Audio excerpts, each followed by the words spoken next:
Hello नमस्कार, आप सभी का बहुत बहुत स्वागत है आर्यस उत्कर्ष यूट्यूब चैनल पर। आज का हमारा टॉपिक रहने वाला है, आज हम बात करेंगे राणा कुंभा की महान या मैं कहूँ विशेष उपलब्धियों के बारे में।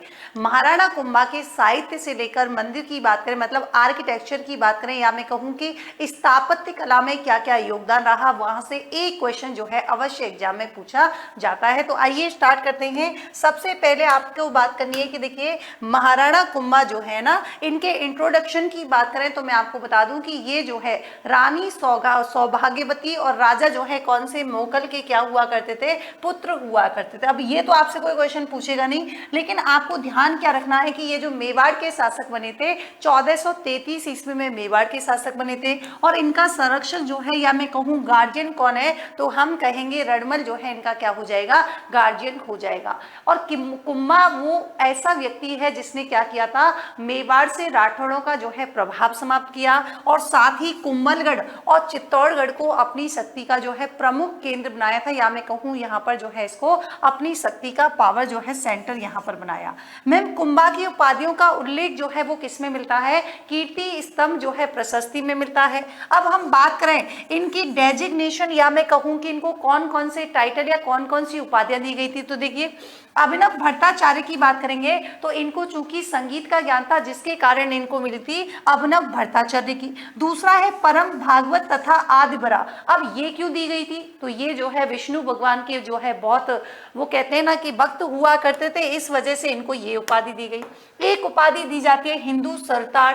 मैम ये क्यों दी गई थी, तो ये हिंदुओं का रक्षक शासक होने के कारण जो है इस उपाधि से इनको नवाजा गया था। जबकि छापामार युद्ध पद्धति में निपुण होने के कारण इनको मिली थी छाप गुरु की, और पहाड़ी दुर्गों का स्वामी होने के कारण इनको दी गई थी कौन सी, हाल गुरु की। अब एग्जाम में क्वेश्चन आता है कि निम्नलिखित में से आपको टाइटल देगा कि ये जो है कौन से शासक की उपाधियां हैं या किस शासक से संबंधित है, तो ये इस प्रकार से सारी की सारी आपको याद रखनी है।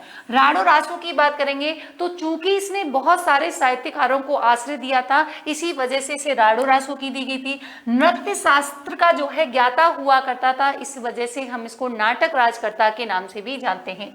शस्त्र विद्या में पारंगत था, इसी वजह से चाप गुरु के नाम से जानते हैं। और यही नहीं, इनके अलावा इनको शैल गुरु, दान गुरु, नरपति, अश्वपति और गजपति आदि नामों से भी इनको बुलाया जाता था। लेकिन सबसे इंपॉर्टेंट बात आपसे क्वेश्चन पूछा जाए कि राजस्थान की स्थापत्य कला का जनक किसे कहा जाता है, तो भी आपका आंसर हो जाएगा महाराणा कुंभा।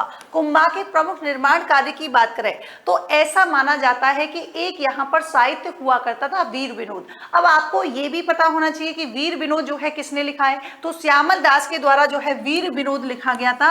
और इसमें साफ साफ लिखा हुआ है कि देखिए मेवाड़ के जो 84 दुर्ग हैं उनमें से 32 दुर्ग का निर्माण किसने करवाया था, महाराणा कुंभा ने करवाया था। जैसे बसंती दुर्ग हो गया, मचान दुर्ग हो गया, भोमट दुर्ग हो गया, अचलगढ़ हो गया, कुंभलगढ़ हो गया। तो कुछ ऐसे खास दुर्ग हैं, जैसे हम बात करें ये जो आपको दिखाई दे रहा है सुंदर तस्वीर में, ये आपके कौन सा है, कुंभलगढ़ है। अब यहाँ पर देखिए कुंभलगढ़ की बात करेंगे तो आपको ये दीवार अगर दिखाई दे रही हो तो सबसे लंबी जो है ये आपकी दीवार थी। दूसरा क्या है कि इस दुर्ग पर सबसे ऊंचाई पर जो बना हुआ दुर्ग है जिसे हम क्या बोलते हैं, जिसे हम कटारगढ़ के नाम से जानते हैं, उसे क्या बोला जाता था, तो उसे मेवाड़ की आंख कहते थे। क्या बोलते थे, मेवाड़ की आंख जो है उसे कहा जाता था। दूसरा हम कह रहे हैं कि देखिए इसके सबसे ऊपरी स्थान जो मैंने बता दिया जो कटारगढ़ था वो उसमें कुंभा का निजी यहाँ पर आवास हुआ करता था।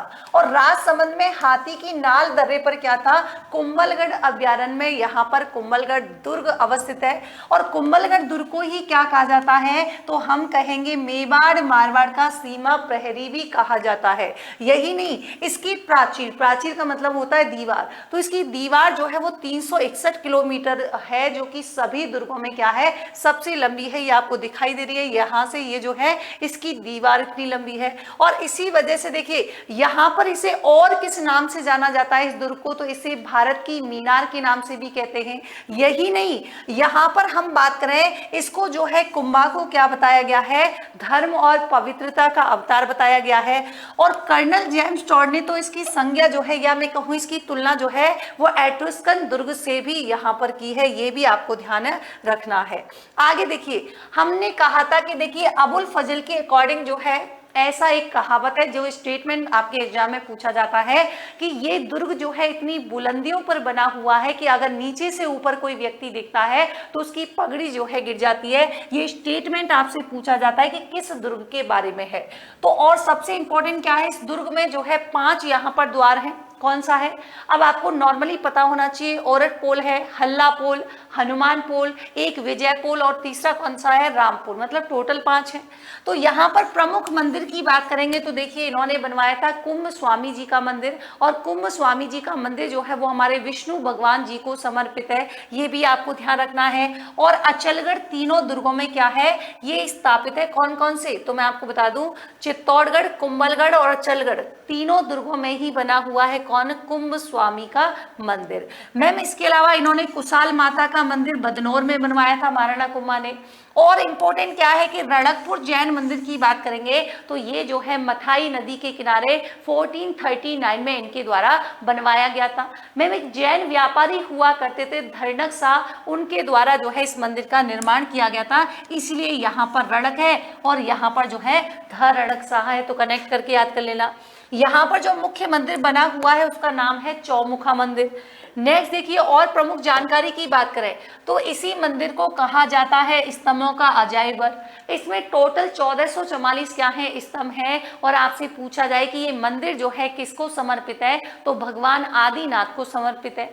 वास्तुकार पूछे तो आप कह देना कि इसका वास्तुकार हो जाएगा देवपाग। मैम एक बात बताइए, अगर आपसे कोई क्वेश्चन पूछ ले कि यहाँ पर इस मंदिर में जो है, इस चित्तौड़ में श्रृंगार चबरी मंदिर की बात पूछ रहे तो ध्यान रखेंगे श्रृंगार चबरी मंदिर जो है इसका निर्माण चित्तौड़ के जो कोषाध्यक्ष थे जिनका नाम बेलका भंडारी था उनके द्वारा किया गया था। फिर इंपॉर्टेंट बात आती है कि देखिए जब सारंगपुर का युद्ध हुआ था 1437 में, तब महमूद खिलजी प्रथम को इन्होंने पराजित किया और इसी के उपलक्ष्य में ये बना देते हैं चित्तौड़गढ़ में विजय स्तंभ। अब विजय स्तंभ की ध्यान रखेंगे, आपसे कोई क्वेश्चन पूछे कि भाई किसके उपलक्ष्य में, तो आप कह देना मालवा विजय की स्मृति में बनाया गया था। 37.19 मीटर है। और सबसे इंपॉर्टेंट बात क्या है कि इस स्तंभ के सबसे ऊपरी मंजिल पर जो है रानी पद्मावती की एक छवि भी बनाई गई है, छवि कलाकृति जो है वो आपके बनाई गई है। अभी आप देख पा रहे हो, देखो 1 2 3 4 5 6 7 और 8 और 9। अब आपसे पूछे कि कितने मंजिला है तो आप कह देना कि मैम पहली बात तो ये 9 मंजिला इमारत है।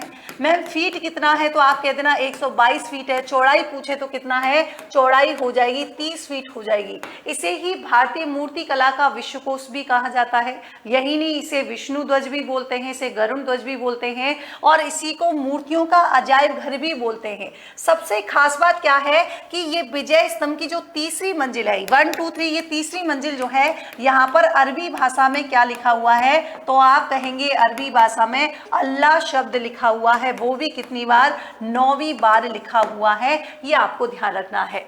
और इसी के साथ ही इसकी जो 5वीं मंजिल है उस पर स्तंभ के जो वास्तुकार जेता है और इसके जो तीनों पुत्र हैं नापा, पूजा और पोमा के नाम भी उत्कीर्ण है, ये भी आपको ध्यान रखना है। और ये जो इसकी 8वीं मंजिल है इसमें क्या नहीं है, कोई भी मूर्ति यहाँ पर नहीं है। और सबसे बड़ी बात कि आखिर ये समर्पित किसको है, विष्णु भगवान को समर्पित है। लेकिन आपको मैं बता दूं कि 1852 ईस्वी में क्या हुआ था, बिजली गिरने के कारण जो है ये डैमेज हो गया था। तब यहाँ पर जो है क्या किया गया, इसका रिस्ट्रक्चर या मैं कहूँ इसका पुनर्निर्माण करवाया गया था महाराजा स्वरूप सिंह के द्वारा। नेक्स्ट देखिए, यहाँ पर जो है फर्ग्यूसन ने क्या किया था, इस विजय स्तंभ की तुलना रोम के टार्जन टावर से की है, जबकि कर्नल जेम्स टॉड कहते हैं कि नहीं, ये इसकी तुलना कुतुब मीनार से की जाएगी। और डॉक्टर गर्टर जो है वो इसे भारतीय मूर्तिकला का विश्वकोश कहते हैं। ये राजस्थान की ऐसी पहली इमारत है जिस पर 15 अगस्त 1949 को क्या किया गया था, डाक टिकट जारी किया गया था। ये भी आपको ध्यान रखना है। फिर आपको ध्यान हो, वीर सावरकर आपने पढ़ा होगा, तो ये आपके राजस्थान पुलिस हो गया, वीर सावरकर। और राजस्थान माध्यमिक शिक्षा बोर्ड का क्या है, प्रतीक चिन्ह भी जो है यहीं का है। मैम कीर्ति स्तंभ प्रशस्ति की बात करेंगे तो ये भी क्वेश्चन इंपॉर्टेंट हो जाता है कि मैम कीर्ति स्तंभ प्रशस्ति की रचना किसने की थी, कवि अत्रि ने की थी, परंतु उसको पूर्ण करने का काम जो है वो महेश के द्वारा किया गया था। कुंभा ने इसके अलावा और क्या किया, तो अचलगढ़ दुर्ग का निर्माण करवाया, जो कि सिरोही में स्थित है।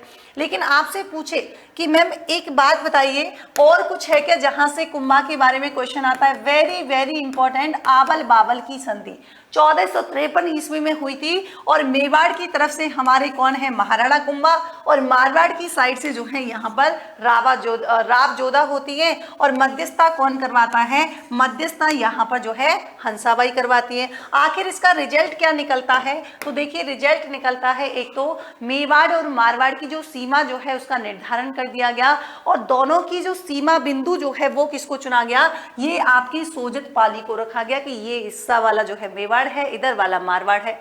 और जोधा की पुत्री सिंगार देवी का विवाह जो है वो कुंभा के पुत्र रायमल के साथ कर दिया गया। ये भी कई बार आपको जो है ध्यान रखेगा।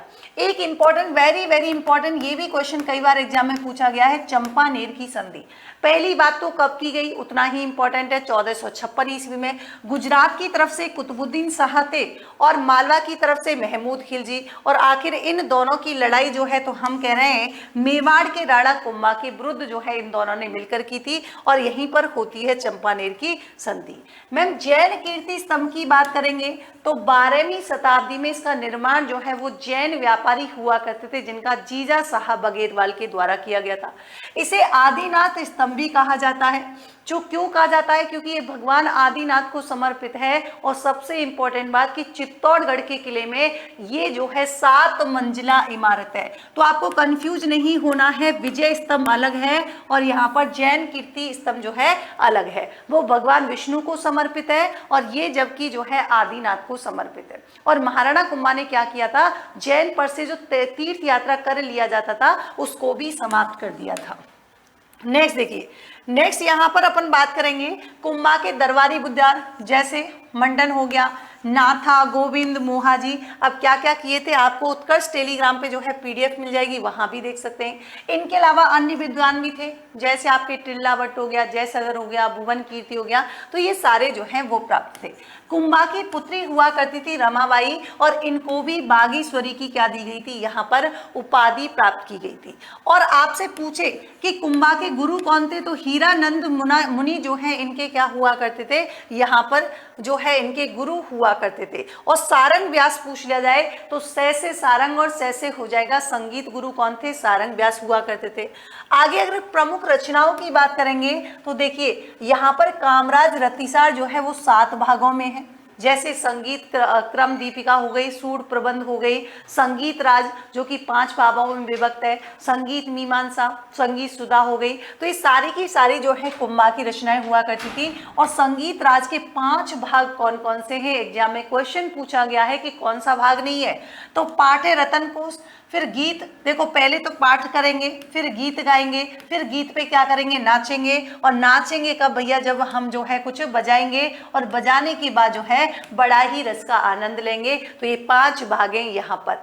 आपसे पूछे कि गोविंद पुस्तक पर रसिक प्रिया जो है टीका किसने लिखी थी, तो आप कह देना ये भी कुंभा ने लिखी थी।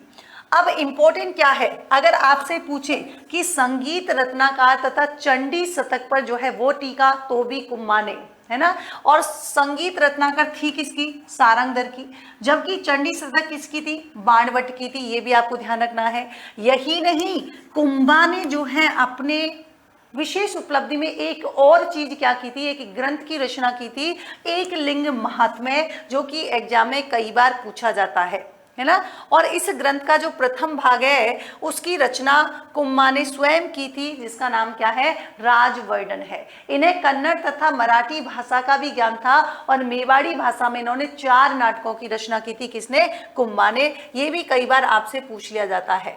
राजनीतिक घटनाओं के बारे में बात करें तो मैंने बता दिया 1437 में सारंगपुर के जो युद्ध हुआ था उसमें जो मालवा के शासक थे महमूद खिलजी प्रथम, उनको पराजित किया था। और महमूद खिलजी द्वारा, है ना, कारण क्या था?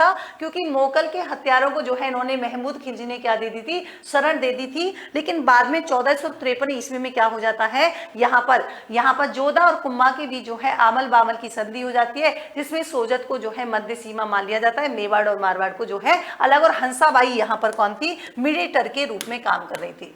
उद्देश्य क्या था? राणा कुंभा को हराना था। बहुत ज्यादा इंपॉर्टेंट नहीं है। हाँ, अगर आपसे पूछे कि किसे मेवाड़ का पितृहंता शासक कहा जाता है तो कह देना उदा को जो है मेवाड़ का पितृहंता शासक कहा जाता है।